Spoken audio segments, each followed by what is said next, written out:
சாந்தி sister, குஷியா இருக்கீங்களா? ஓம் சாந்தி brother. குஷியா இருக்கிறோம். Okay sister.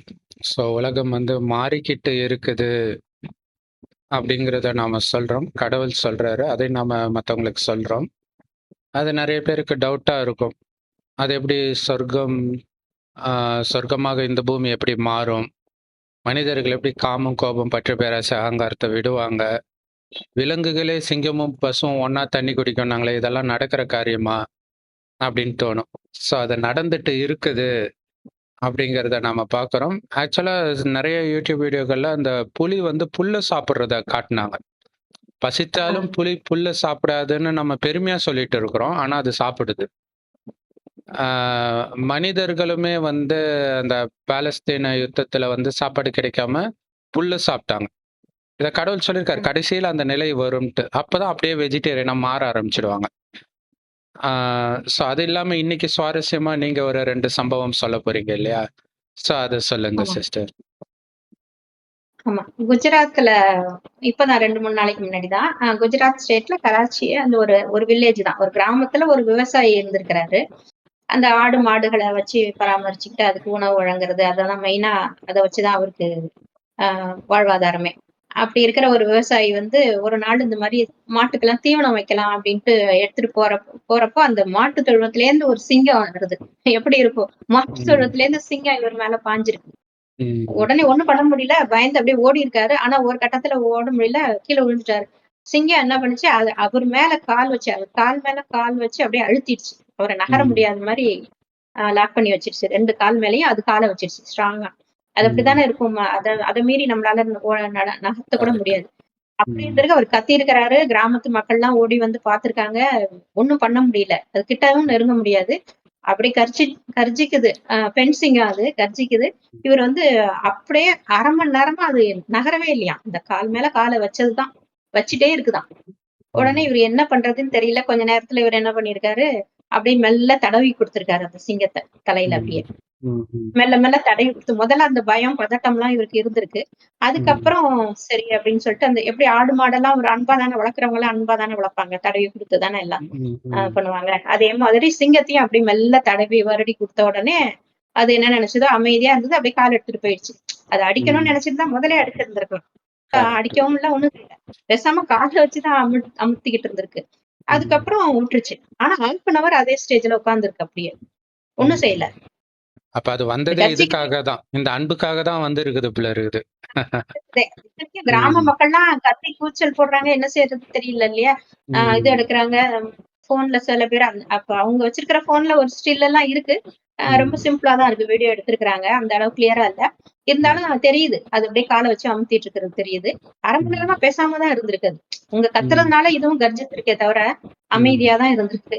அது ஆச்சரியமா தான் இருக்கு. சிங்கத்துக்கிட்ட போய் 1/2 மணி நேரம் பக்கத்திலேயே உட்கார்ந்துட்டு, அதுக்கப்புறம் அவர் தடவி குடுத்த உடனே அமைதியா போறது பார்க்க, ம். சிங்கத்துக்கு கூட அந்த மனிதாபிமானம் இருக்கு பாருங்க. அந்த அன்புக்காக ஏங்குறது. அன்புக்காக அது ரொம்ப இயங்குது. அந்த ஏன்னா, கலிகாலத்துல கூட மனிதன் மட்டும் தான் அந்த அன்பை, அந்த தடவி கொடுக்கிற அன்பெல்லாம் வெளிப்படுத்த முடியும். மற்ற எந்த விலங்குகளுமே வெளிப்படுத்த முடியாதுல்ல. இப்ப சிங்கத்துக்கு இப்ப நம்ம லவ் பேர்ட்ஸ் வளர்க்குறோம், நாய் வளர்க்குறோம். அதுக்காக நாய் சிங்கத்துக்கிட்ட போ முடியாதே! இல்லையா? ஆ, பயப்படும். ஸோ மனிதனுக்கும், எல்லா ஜீவராசிகளுக்கும் நெருங்கிய பந்தம் இருக்குது. ஸோ அதனால ஆமா. தான் பைபிள்ல அனைத்து ஜீவராசிகளையும் உங்களுக்காக படைத்தேன்னு இருக்குது. இவங்க தப்பா என்ன நெனச்சுட்டாங்க, சாப்பிடுறதுக்குன்னு புரிஞ்சுக்கிட்டாங்க. அது அதாவது மனிதனை சார்ந்தே இருக்குது. மனிதனுடைய அன்பை சார்ந்து இருக்குது எல்லாமே. ஆ இன்னொரு விஷயம் மனிதனுடைய குணத்தை சார்ந்தும் இருக்குது. ஏன்னா, ஒருவேளை இவர் அடிக்கிறது இந்த மாரி பண்ணியிருந்தா, அதுவும் வேற மாதிரி பிஹேவ் பண்ணியிருக்கலாம். இவரு தடவி கொடுக்கும் பொழுது, அதுக்குள்ள இருக்கக்கூடிய அன்பான அந்த குணம் வெளிப்பட ஆரம்பிக்குது. இன்னொரு விஷயம் அப்படி வெளிப்படக்கூடிய சூழ்நிலை வந்தே தீரும். ஏன்னா, இப்ப கலியுகம் மோசமானது. மனிதர்களுக்குள்ள இருக்கக்கூடிய மோசமான குணத்தை தூண்டக்கூடிய சூழ்நிலை வந்தே தீரும். ஆனால், இந்த கலியுகம் அழிந்து வரப்போறது சத்தியுகம். இந்த 5000 வருட காலச்சக்கரத்துல முதல் 2 யுகம், அதாவது முதல் 2500 வருடம் சொர்க்கம், அடுத்த 2500 வருடம் நரகம். நரகத்தின் கடைசி 100 வருடம். அதுவுமே முடிய போகுது. அப்ப கலியுகம் மோசமா தான் இருக்கும். ஆனா வரப்போறது சத்தியுகம். அங்க தான் சிங்கமும், பசுவும் ஒண்ணா தண்ணி குடிக்கிறதெல்லாம் நடக்கிற விஷயம். அப்ப அந்த மாற்றம் இப்ப நடக்கணும்ல. அப்ப அதற்கான சூழ்நிலைகளும் வரும். ஸோ அந்த மாதிரி சூழ்நிலை தான் இப்ப நீங்க சொன்ன ஒரு சூழ்நிலை. அடுத்த விஷயம் சொல்லுங்க சிஸ்டர். ஆ அடுத்தது வந்து இப்பதான் சுமத்ரா தீவுல வந்து வெள்ளம் இப்ப நெறைய இடத்துல வெள்ளம் போயிட்டு இருக்கு இல்லையா? அந்த சுமத்ரா ம். தீவுலயும் பக்கத்துல வெள்ளம் ஓடுது. அப்ப ம். வந்து ஒரு யானை போயிட்டு இருக்குது. வெள்ளத்துல நடந்து போயிட்டு இருக்கு. யானையோட முட்டி வரைக்கும் தண்ணி போயிட்டு இருக்கு. அ அப்ப ஒரு புலி வந்து தத்தளிச்சுக்கிட்டு வருது. யானை பக்கத்துல வந்த உடனே அத பாக்குது. உடனே யானை வந்து கால குடுத்து எப்படி மனுஷங்கள மேல ஏத்துமோ, அதே மாரி கால குடுத்து அது மேல ஏற சொல்ற மாரி அது செய்யுது. உடனே ம். புலியும் மேல ஏறி அழகா அது யானை அதுக்கு தகுந்த மாரி வளைஞ்சு கொடுக்குது. நம்ம ஏறும்போது ம். அப்படித்தானே செய்வாங்க. ம். யானை ம். அப்படித்தானே செய்யும். அதே மாரி பண்ணுது. புலியும் மேல ஏறி இப்படி பேலன்ஸ் பண்ணி நின்னுக்குது. அது அப்படியே ம். கொஞ்சம் மெதுவா யானை நடந்து நடந்து அந்த அந்த அக்கறைக்கு கொண்டு போய் காப்பாத்துது. அந்த புலிய கொண்டு போய் சேர்க்குது. ம். அது பார்க்கறதுக்கும் ரொம்ப நல்லா இருந்தது. ஏன்னா, அவ்ளோ வைல்ட் அனிமலா இருக்கிற அந்த புலியும், ஆ யானையுமே காட்டு யானை மாரி தான் இருக்கு. கண்டிப்பா. அதுவுமே அந்த கட்டத்துல காப்பாத்தணும்னு நினைக்குது பாருங்க. ஒரு ம். அன்பு, கருணை இருக்கு பாருங்க. அந்த நேரத்துல அது யானைக்குமே. யானைக்கும் சரி, புலிக்கும் சரி, அந்த இதெல்லாம் இல்லாம, அதோட அந்த அந்த குணம் நல்ல குணம் வெளிப்படுது பாருங்க. 2 பேரோடதுமே. ம். அதே மாரி அதுவும் பார்க்க வயநாட்டு வயநாட்டு நிலச்சரிவு அப்போ கூட, அப்பவுமே இந்த மாரி ஒரு சம்பவம் நடந்துச்சு. அந்த வெள்ளம் வரும்பொழுது சிறுத்தை அது. சிறுத்தை யானை மேல ம். ஏறி அது கிராஸ் பண்ணி போச்சு. அது அந்த அளவுக்கு கிளியரா இல்ல. இந்த வீடியோ பார்த்தோம். புலி சூப்பரா இருந்துச்சு. அப்ப வந்து ஒரு சகோதரி கைக்குழந்தையோட அந்த நிலச்சரிவு வருதுன்னு தெரிஞ்சு வெளில வந்துட்டாங்க. முன்னாடியே எஸ்கேப் ம். ஆயிட்டாங்க. அது நடுராத்திரி அது. எஸ்கேப் ஆயி ம். ஒரு அது ஃபுல்லா காடு மாதிரி இருக்குது கேரளா. அங்க போய் ஒரு இடத்துல இருக்கும்போது யானை இருக்குது பக்கத்திலே. இவங்களுக்கு திக்குன்னு இருக்கு. யானையும் கம்முனே தான் இருந்திருக்கு. மழை பாட்டுக்கு பெஞ்சிருக்கு. இவங்களும் யானை பக்கத்திலே தான் இருக்காங்க. ஒரு டைம்க்கு அப்புறம் பயம் போயிடுது. ஸோ எப்படி அந்த பயம் போகுதுன்றது இது ஒரு பெரிய விஷயம். ஏன்னா, முதல்ல நமக்கு ஒரு பயம் இருக்கும். அது கூடவே ம். இருந்துச்சுன்னா அது போயிடும். மனிதர்களுமே அப்படிதான் இல்லையா? ஒருத்தர்கிட்ட நம்ம வந்து மோசமான ஒப்பீனியன் வச்சிருக்கிறோம். இப்போ ஒண்ணும் இல்ல. அரசியல்வாதிகள் தான் மோசமானவர்கள்ன்ற ஒரு எண்ணத்தை வந்து சினிமால விதைச்சுட்டே இருக்குது. ஆனா நிஜமாகவே நீங்க அரசியல்வாதி வீட்டுக்கு போயிட்டீங்கன்னா, அந்த அந்த பிம்பம் டக்குன்னு உடைஞ்சிடும். என்னடா இவ்ளோ அன்பா இருக்கிறாங்கன்ட்டு. ஸோ அந்த மாதிரி தான் அதுக்குள்ள இருக்கக்கூடிய அந்த குணம், அதை தூண்டக்கூடிய சூழ்நிலை, அந்த சூழ்நிலையும் இருக்குதுல்ல. அது யானை வந்து ரொம்ப பயப்படுன்னுவாங்க. குழந்தை மாதிரின்னுவாங்க. ஒருவேளை அந்த ஆமாமா. யானைக்கு இந்த மனிதனுடைய பாதுகாப்பு தேவைப்பட்டிருக்கு. கூட இருந்தா போதும். அதுதானே ம். இல்லையா? ஒரு ஃப்ரெண்ட்ஸ் இருக்கிறாங்க. இது மாரி ஒரு இடத்துல மாட்டிக்கிட்டேன்னா, அந்த ஃப்ரெண்ட் ஒண்ணும் பண்ண போறதில்ல. ஆனா இருக்கிறாங்கன்றது ஒரு தைரியத்த கொடுக்கும். அந்த மாரி யானைக்கும் குடுத்துருக்கும் போல இருக்குது. அது விடியற வரைக்குமே அது அப்படியே எவ்வளவு பக்கத்திலேயே தான் இருந்திருக்கு. பாகன் ஆமா. பாகன்லாம் இறந்தா யானையும் கண்ணீர் விட்டு அழும். பார்த்துருக்கோம் நம்ம. கோயில் யானை வந்து ம். இந்த பாகன் கரெக்ட். இறந்தப்போ ம். கண்ணீர் விட்டு அழுது. அந்த அந்த அளவுக்கு அந்த அன்பு, அ ம். கருணை, பாசம் எல்லாமே அதுக்கு இருக்குது. கரெக்ட். ஆனா அதுவே வந்து அந்த மதம் பிடிக்கும்போது மட்டும் அவ்வளோதான். யாரும் பக்கத்துல நெருங்க முடியாது. ஆ ம். ஆனா மதம் பிடிக்காமலே சில சமயம் வந்து பாகனை கொல்றதெல்லாம் பார்க்குறோம். அது அந்த மாரி ஏதோ அது பண்ணியிருப்பாங்க போல இருக்கு. மாரி கோவத்த இரிட்டேட் பண்ற மாரி அவங்களோட மன உணர்வுகள் வந்து ம். அனிமல்ஸ்க்கு புரியும்னு சொல்லுவாங்க. மன ம். ம். உணர்வுகள புரிஞ்சுட்டு மூங்கில்ல கூட நடுவுல ஒருத்தர் யாரோ செல்ஃபி ம். எடுக்க போகும்போது அந்த ம். ம். பாகனோட சொந்தக்காரர் அந்த ஒரு ம். நியூஸ் வந்தது பார்த்தீங்களா? 1 வருஷம், கரெக்ட். 2 வருஷம் இருக்கும்னு நெனைக்கிறேன். ஆமா. செல்ஃபி எடுக்க போய் அவர இரிட்டேட் பண்ணிட்டாங்க. யானை பக்கத்துல போய் நின்னுட்டு அதுக்கு அது பிடிக்காத விஷயம். ம். அந்த ம். ஃபோட்டோ எடுக்கிறது இது பண்றதெல்லாம். ம். அது வந்து தள்ளி விட்டு கொன்றுச்சுன்னு நெனைக்கிறேன். அந்த அந்த ஆமா. நியூஸ்ல அப்ப பார்த்துருக்கோம். நம்ம அந்த கரெக்ட். மாதிரி அது கோவத்த உண்டாக்குற மாதிரி அந்த மனநிலையோட அதே வர்றவங்க பாகன் அந்த மாரி வரும்போது அமைதியா தான் இருக்குது. அமைதியா அப்ப தான் அதுக்கு இருக்கு. அந்த மதம் பாகனும் பிடிக்கல. சொல்லி மதம் நல்லா பிடிக்கல செய்யும். அதுக்கு. ம். ஆமா.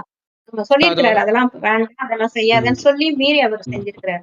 அந்த செல்ஃபி ம். மோகத்துல அந்த மாதிரி பண்ணிட்டாரு. அது கடைசியில கரெக்ட். உயிருக்கே ஆபத்தா முடிஞ்சுது. கரெக்ட். அது ஒரு குழந்தைங்க மாரி. அந்த குழந்தைங்க வந்து ஒரு டைமுக்கு அப்புறம் அப்பா, அம்மா சொல்றத கேட்கலன்னும்போது பொருள போட்டு உடைக்கிறது, நிச்சயமா கத்துறது, அது கீழ அது அந்த கொஞ்சம் மாரி பண்ணுது. ம். அத தூக்கி ஒரு அடி வச்சாலே போதுமே! ம். விழுந்து செத்துருவாங்க இல்லையா? செத்துர்றாங்க. சாகடிக்கணும்னு அந்த இது கிடையாது. ஒரு தள்ளு தள்ளி ம். விட்டுரும் அவ்வளோதான். கரெக்ட். ஆ ஸோ இப்ப என்னன்னா, எல்லா குறிப்பா இந்த புலி, சிங்கம் போன்ற எல்லாமே நம்ம வீட்டு செல்லப்பிராணி மாதிரி மாறக்கூடிய யுகம் சத்தியுகம். அந்த அந்த யுகம் வருது. டிரான்ஸ்ஃபர்மேஷன் நடந்துட்டு இருக்குது. ஒரு பக்கம் மனிதன் மிருகம் மாரி மாறிட்டு இருக்கிறான். இல்ல இந்த உலகத்தை அழிக்காம விடமாட்டேன், அணுகுண்டு போடாம விடமாட்டேன்னு அரசியல் தலைவர்கள் பேசுறதையும் பார்த்துட்டு இருக்கிறோம். சுயநலத்தின் உச்சத்தையும் பார்த்துட்டு தான் இருக்கிறோம். அதே நேரத்துல இது பாருங்க, இது ஆக்சுவலா வந்து புலி வந்து யானைய வேட்டையாடி சாப்பிடும். இல்லையா? ஆமா. வரிசையா சேர்ந்து வேட்டையாடி சாப்பிடும். அப்ப தன் தன் உயிரை எடுக்கக்கூடிய ஒரு விலங்கை அது காப்பாத்துது. இது சாதாரண விஷயம் கிடையாது. இல்லையா? அதுக்கும் தெரியும் இல்லையா? புலி வந்து இத வேட்டையாடக்கூடிய விலங்குதான்னு தெரியும். பட் அந்த நேரம் வந்து அது அது அத பார்க்கல. அத காப்பாத்தணுன்ற எண்ணம் தான் வருதுன்னு ஒரு ஒரு விலங்குக்கே அந்த அன்பு இருக்குதுன்னா, நமக்கு எப்படிப்பட்ட துரோகம் பண்ணியிருந்தாலும் கொலை பண்ணியிருக்க மாட்டாங்கல்ல. ஆனா இது கொலையே பண்ணக்கூடிய விலங்கு இல்ல.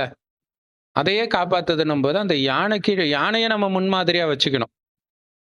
இல்ல அந்த மகாரதிகள்ன்ட்டு கடவுள் சொல்லுவாரு. சொர்க்கத்துல போற அந்த முதல் பதவி, ஆனா ராஜா பதவி அந்த மாரி அடையறவங்கள வந்து யானை படையினர்ன்னு சொல்லுவாங்க. யானை மேல இருக்கிறவங்க. ராஜாக்கள் எல்லாம் கூட யானை மேல வர்றது தான் அந்த போர்போது மட்டும் தான் குதிரை மேல இருக்கிற மாரி காட்டுவாங்க. மத்தபடி ஒரு ஜெனரலா வர்றது, வீதி உலா அதெல்லாம் பார்த்தீங்கன்னா, யானை மேல தான் வருவாங்க. அதுதான் ஒரு கௌரவம் இல்லையா? அப்படிப்பட்ட ஒரு குணம் நமக்கு யானை கத்துக் குடுக்குற மாதிரி இருக்குது. அ ஆனா மாறும். சூழ்நிலை எல்லாமே மாறும். அ அது எப்படி இருக்குன்னா, இப்படிதான் இருக்கும். அ யாரை வந்து அழிக்கணும்னு நினைக்கிறோமோ, அவங்களுடைய உதவியே நமக்கு தேவைப்படும். அதுதானே இங்க நடந்திருக்குது. இல்லையா? இந்த புலிக்கு அதுதானே நடந்திருக்குது. மேபி அந்த யானைய அடிக்கணுன்றதுக்காக கூட அது வெயிட் பண்ணி இருந்திருக்கலாம். மழை பெய்யறதுக்கு முன்னாடி. சூழ்நிலை அப்படியே மாறிடுச்சு. அப்ப அந்த புலியோடைய மனசுல என்ன இருக்கும்? ச்சே! இத போய் அடிக்கணும்னு தோணியிருக்குதேன்னு தோணியிருக்கும்ல. குணத்தையே மாத்திடும். இந்த ஒரு செகண்ட்ல. அந்த சூழ்நிலையே மாறுறது தான் ஒரு பெரிய ஆச்சரியம். இத இது வந்து பிரபஞ்சம்னு சொல்லலாம், அல்லது நாடகம்னு சொல்லலாம். அது வந்து இப்படி மாத்தும். ஆ அதனால தான் வந்து ஸ்கூல்லலாம் கூட இந்த பசங்க அடிச்சுக்கிட்டாலும், திட்டுனாலும் அவங்கள திருப்பி திட்டாத. ஏன்னா யாருடைய உதவி எப்ப தேவைப்படும்னு யாருக்குமே தெரியாது. நாளைக்கு அவன் பெரிய ஆள் ஆயிடுவான். இன்னைக்கு சாதாரண பையனா மாரி இருப்பான். படிக்காத பையன் மாரி இருப்பான். ஏதோ ஒரு கான்டாக்ட்ல டக் டக் டக் டக்ன்னு மேல போயிடும். அவன் முன்னாடி போய் நிக்க வேண்டியதா இருக்கும். நெறைய பேர் அவன் முன்னாடி நான் ஏன் நிக்கணுன்றதுக்காகவே அந்த வாய்ப்பை விட்டவங்கலாம் இருக்கிறாங்க. அவங்க போனா இவங்க செய்வாங்க. ஆனாலும் இவங்களுக்கு அந்த பிரெஸ்டீஜ் ஏன்னா இவங்க அது மாரி நடத்தியிருப்பாங்க. அப்படி இல்லாம அன்பாவே இருந்திருந்தா, அன்பா இருக்கிறவங்களுக்கு உலகமே சொந்தம். இல்லையா? ஆ இன்னும் கேட்டீங்கன்னா, வெளிநாடுகள்லாம் நெறைய யூடியூப் சேனல்ல நம்ம பார்க்கலாம். சிங்கத்த வந்து காட்டிலேயே போய் தடவி கொடுப்பாங்க. சிங்கம் வந்து அப்படி ஒரு அன்புக்காக ஏங்கும். 2ம் வந்து அவன் முகத்துல வச்சு தேய்ச்சிட்டு இருக்கும். அந்த அவனும் தடவி குடுத்துக்கிட்டே இருப்பான். அவன அவன் அவன் அவன வந்து அந்த சிங்கம் குட்டியா எடுத்துட்டு இருக்கும்போது எடுத்தாந்து உட்டுருப்பான் போல இருக்கு காட்டுல. அது வந்து மனசுல அப்படியே இருக்குது. சின்ன வயசுல எப்படி தூக்குனாங்களோ, அதே மாரி தூக்க சொல்லுது. இவனால எப்படி தூக்க முடியும்? தூக்கி விழறான் பொத்துன்னு அந்த வெயிட். யானை கூட அப்படிதான் நினைக்கும்னு நினைக்கிறேன் இல்லையா? யானை சின்ன வயசுல இருக்கும்போது மேபி தூக்கி இருக்கலாம். அதுக்கப்புறம் தூக்க முடியாது. பட் ஆனா அது தூக்க சொல்றது வீடியோலாம் இப்ப சமீபமா கூட வந்தது. ஆ அன்புக்காக எல்லாமே இயங்குது. இப்ப கொடுக்கிற இடத்துல நாம இருக்கிறோம். இதுதான் முக்கியமான விஷயம். அ பைபிள்ல பார்த்தீங்கன்னா, "தட்டுங்கள் திறக்கப்படும், கேளுங்கள் கொடுக்கப்படும்னு" ஒரு லைன் வரும். அது ஒண்ணுமே புரியாது. ஏன் இப்படி அதாவது ஒண்ணும் புரியாதுன்னா, இந்த ஞானத்தின் ரீதியாக. அவங்க புரிஞ்சுக்குவாங்க கடவுள் கிட்ட கேட்டா கிடைக்கும்ன்றது. அது கரெக்ட்டு தான். ஆனா, கடவுள் வந்து அ அந்த இயேசுவையே சொல்லுவாங்க இல்லையா?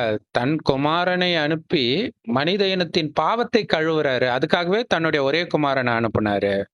அந்த ஒரே குமாரனுடைய அர்த்தம் என்னன்னா, இருக்கிறதே ஒரு குழந்தை. அந்த குழந்தையும் பலி கொடுக்க அவர் தயாரானார். அந்த மாரி. அதுக்காக அவருக்கு ஒரே ஒரு குழந்தை தான் இருக்கிறாங்கன்னு அர்த்தம் கிடையாது. இந்த 5000 வருட இறுதியில கடவுளே வந்து பூமிக்கு வரார். ஒரு வயோதிகர் உடல்ல வரார். ஆனாலும் வந்திருக்கிறது கடவுள் தான்னு கோடியில சிலர் தான் கண்டுபிடிக்கிறாங்க. என்னுடைய அப்பா வந்திருக்கிறாருன்ட்டு. மத்தவங்கலாம் அந்தந்த மதத்தையே புடிச்சுக்கிறாங்க. மதத்த விட மாட்றாங்க. அப்ப யாரு கடவுள பிடிக்கிறாங்களோ, அ யாரு வந்து இப்ப கடவுள பிடிக்கிறாங்களோ, அவங்க தான் கடவுளுடைய நேரடி குழந்தை. எல்லாருமே கடவுளுக்கு குழந்தை தான். பட் இவங்க நேரடி குழந்தை. அதுதான் ஒரே குழந்தை, முதல் குழந்தை அப்படின்லாம் சொல்றது. விநாயகன், மூத்த விநாயகனேன்னு சொல்றாங்கல்ல, முதல் குழந்தை. அப்ப விநாயகர் பார்த்தீங்கன்னா, சாந்த சொரூபியா இருப்பார். அவ்வளோ அமைதியா இருப்பார். இல்லையா? ஸோ அப்படி நம்மள மாத்தி கடவுள் சொல்றாரு, மத்தவங்கலாம் பக்தி இறைவன்கிட்ட கேட்டுட்டு இருக்கிறாங்க. இப்ப இது ஞானம். கடவுளே வந்துட்டார். கேட்கறது கிடையாது. கடவுள் சொல்றாரு, "நீ என்னோட குழந்தை. உனக்காக தான் நான் சொர்க்கத்தையே உருவாக்குறேன். நீ பிச்சைக்காரன் மாதிரி என்கிட்ட கூட கேட்காதன்றாரு." அப்பாவுடைய பொருள் குழந்தைக்கு தானே சொந்தம். அதுக்கு போய் வேண்ட வேண்டிய அவசியம் கிடையாதே. அத அத வந்து புரிஞ்சுக்காததுனால பக்தர்கள் வந்து வேண்டிட்டு இருக்கிறாங்க. "தட்டுங்கள் திறக்கப்படும், கேளுங்கள் கொடுக்கப்படும்." இப்ப கடவுள் என்ன சொல்றாரு, தட்டுற நிலைமையில அவங்களும், திறக்கிற நிலைமையில நீங்களும் இருக்கிறீங்க. கேட்கிற நிலைமையில அவங்களும், கொடுக்கிற நிலைமையில நீங்களும் இருக்கிறீங்கன்றார். அப்ப கொடுக்கறதுக்கு என்ன பண்ணணும்? இப்ப கடவுளே என்ன பண்றாரு? கோயிலுக்கு போறாங்க. எல்லா மதத்தினரும். ஒரு வேண்டுதல் வைக்கிறாங்க. இது இப்படி நடக்கணும் அப்படின்ட்டு. கடவுள் மட்டும் என்ன பண்றாரு? எழுந்திரிச்சு வந்து ஏதாவது பண்றாரா? கிடையாது. அவருடைய எண்ணம் இங்க அந்த மாரி மாத்துது. இல்லையா? அப்ப என்னன்னா, கடவுளுக்கு வந்து யாருமே வந்து இவங்க மோசமானவங்க அப்படின்ற எண்ணமே வராது. அவங்க எப்படிப்பட்டவர்களா இருந்தாலும் சரி. அதான் மன்னிப்பு கடல்ன்னு சொல்றோம் இல்லையா? அதே மாரி நீங்களும் மாறுங்கன்னு நம்மள சொல்றார். கடவுளுடைய குழந்தையா யார் மாறுறோமோ, அதாவது கடவுள் ஒரு வயோதிகர் உடல்ல வந்து ஞானத்தை கொடுக்கிறார். அந்த வயோதிகருக்கு பிரம்மான்னு பேர் வைக்கிறார். அப்ப அவர் வாய் வழியா இந்த ஞானத்தை கேட்கிறவங்க தான் பிரம்மகுமார் குமாரிகள். கடவுளுடைய நேரடி குழந்தைகள். அதுதான் நாம. நம்மளுடைய நினைவாக உருவானது தான் இயேசுவுடைய கதாபாத்திரம், கிருஷ்ணருடைய கதாபாத்திரம், ராமருடைய கதாபாத்திரம். ஒரிஜினலா அவங்களுடைய கதை கிடையாது. அவங்கலாம் அமைதியா தான் இருந்தாங்க. இப்ப கடைசியில நடக்கிற விஷயம். அப்ப அ அவங்க நமக்கு துக்கம் குடுத்திருப்பாங்க, துரோகம் பண்ணியிருப்பாங்க, எல்லாமே பண்ணியிருப்பாங்க. ஆனா, அவங்கள நீங்க மன்னிக்கணும். ஏன்னா, கடவுள் முன்னாடி போய் திட்டுவாங்க. அதுக்காக கடவுள் வந்து சூலாயுதத்த எடுத்துட்டு வந்து அவங்க கண்ணையா குத்துது. ஏன்னா, அவங்களுக்கு தெரியும் கடவுள் அதெல்லாம் கோச்சிக்க மாட்டாருன்ட்டு. அப்ப கடவுளுக்கு ஈக்குவலா குழந்தைங்கள மாத்துறாரு. உங்க மேலயும் அதே நம்பிக்கை வைப்பாங்க. நீ எல்லாம் ஒரு கடவுளுடைய குழந்தைன்னு கேட்டுற மாட்டாங்க, நம்ம கோபப்பட்டா? இல்லையா? அப்ப கடவுளுடைய குணத்தை நாம வெளிப்படுத்தணும். அதே குணத்தை நீங்க வெளிப்படுத்துங்க. எப்படி? எண்ணம், சுபமான எண்ணம். இல்லையா? அமெரிக்கால இருக்கிறதும் என்னுடைய சகோதரன் தான். இஸ்ரேல்ல இருக்கிறதும் என்னுடைய சகோதரன் தான். பாலஸ்தீன்ல இருக்கிறவனும் என்னுடைய சகோதரன் தான். ஆப்பிரிக்கா, ரஷ்யா, உக்ரைன் நமக்கு வந்து இவங்க ஜெயிக்கணும், இவங்க தோக்கணும் அப்படிலாம் கிடையாது.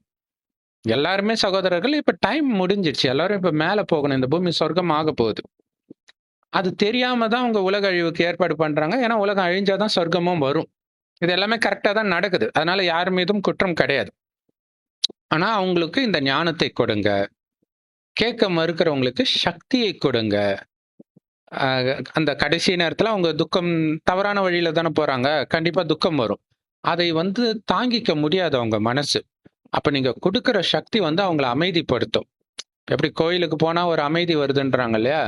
இப்ப அந்த கோயில்ல இருக்கிற சாமியே வருடத்துக்கு ஒரு நாள் வந்து சுத்தி வரும். வீதி உலா வரும். அது எல்லாமே இப்போத்தைய விஷயம். இப்ப நாம அமெரிக்கா, ஆப்பிரிக்கா எல்லா இடத்துக்கும் புத்தியினால போறோம். போய் சக்தி கொடுத்துக்கிட்டே இருக்கிறோம். இது கடைசி நேரத்துல அவங்களுக்கு அந்த சக்தி போய் ரீச் ஆகும்ன்றார். அந்த துக்கம் வரும்பொழுது, அந்த நேரம் தேவைப்படுற நேரத்துக்கு அந்த அமைதி வரும்ன்றார். ஸோ அ அ இன்னொரு விஷயம் என்னன்னா, கேளுங்கள் கொடுக்கப்படும் அங்க பக்தியில சொல்லியிருக்காங்க. கேட்காமலே கொடுக்கிறது தான் நம்மளுடைய வேலை. ஏன்னா நம்ம கேட்டா குடுத்தாலும் அவங்க வாங்க தயாரா இல்ல. தூக்கி கடாசுறாங்க, எட்டி உதைக்கிறாங்க. இப்ப அன்பா, சரி அந்த குழந்தைக்கு என்ன தேவை? சக்தி தான் தேவை. அப்படின்னு சக்தி கொடுக்கிறோம். இப்படி சுபமான எண்ணம் மட்டுமே எல்லாருக்கும் நாம வைக்கிறோம். இந்த எண்ணத்தின் அதிர்வலைகள் சிருஷ்டியையே மாத்துதுன்றார். அவங்களுக்குள்ள இருக்கக்கூடிய அந்த தெய்வீக குணத்தை தூண்டுதுன்றார். அதுக்கேத்த சூழ்நிலையும் வரும். இப்ப எப்படி இந்த புலிக்கும், யானைக்கும் ஒரு சூழ்நிலை வந்ததோ, அதே மாரி பிடிக்காதவர்கள் அத்தனை பேருக்கும் அந்த சூழ்நிலை வரும். இப்ப உதாரணத்துக்கு அந்த ஹமாஸ் தீவிரவாதிகள் வந்து இஸ்ரேல் கடத்திட்டு போனாங்க.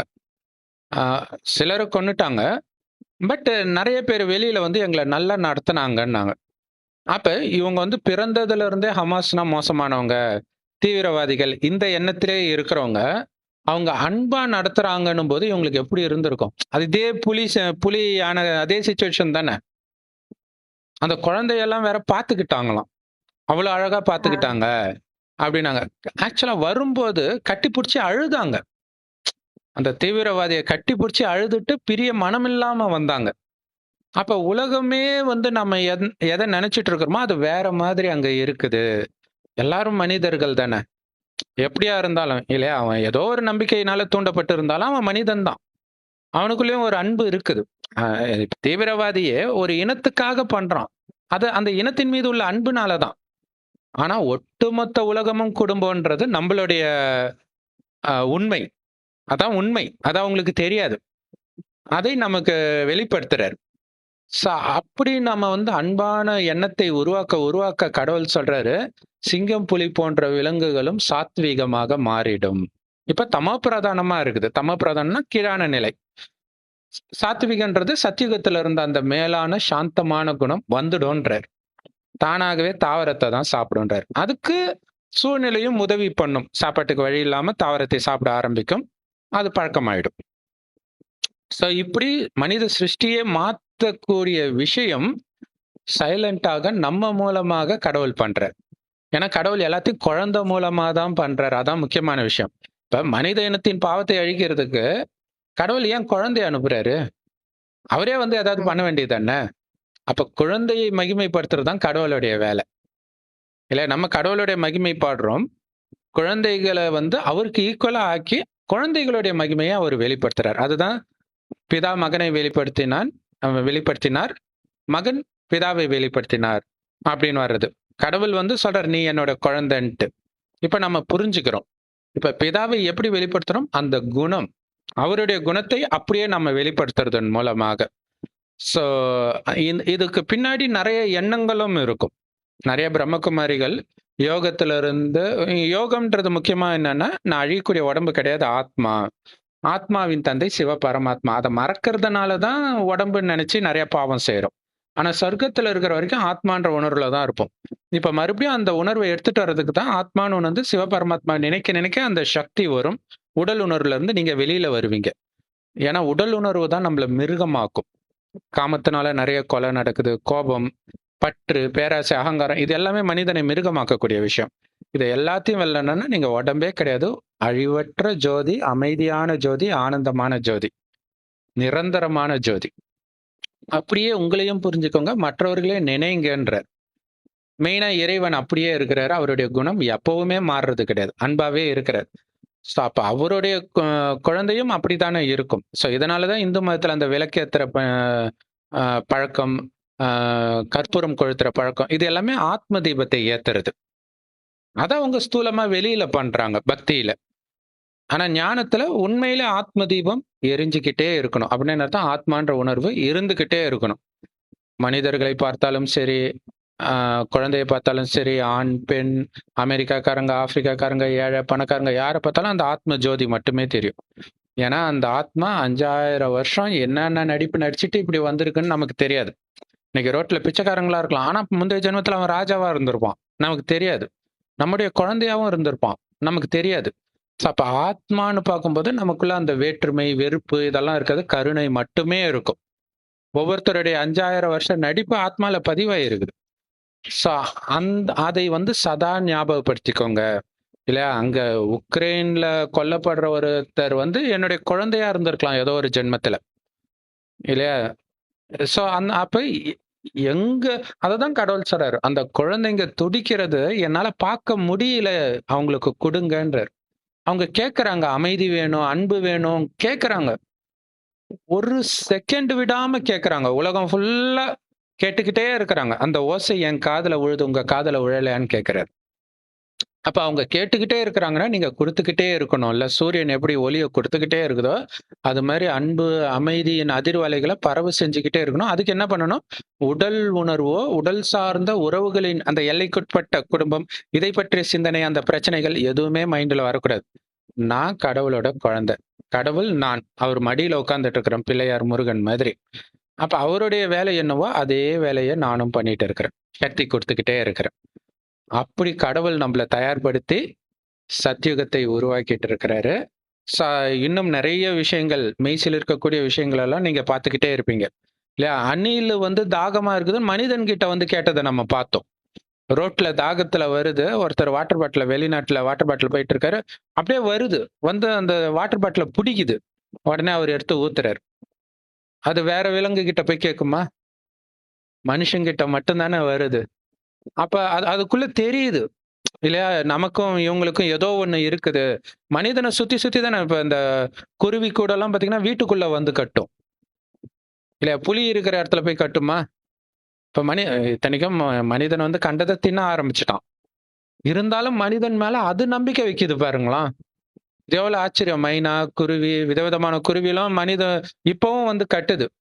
கார் மேல கட்டுது, பைக் ஸ்டாண்ட் மேல கட்டுது. அவ்வளவு ஒரு அன்பு. குளவி கூட வீட்ல தானே வந்து கட்டுது. இல்லையா? சோ அவ்வளவு அன்பு வச்சிருக்குது.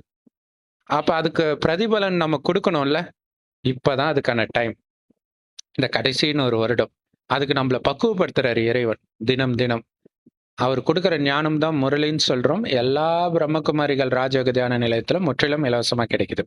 யூடியூப் வெப்சைட்ஸ்லயும் இருக்கு. அதோட லிங்க் இந்த வீடியோக்கு டிஸ்கிரிப்ஷன்ல கொடுக்குறோம். அவசியம் பார்த்து பயன்பெறுங்கள்.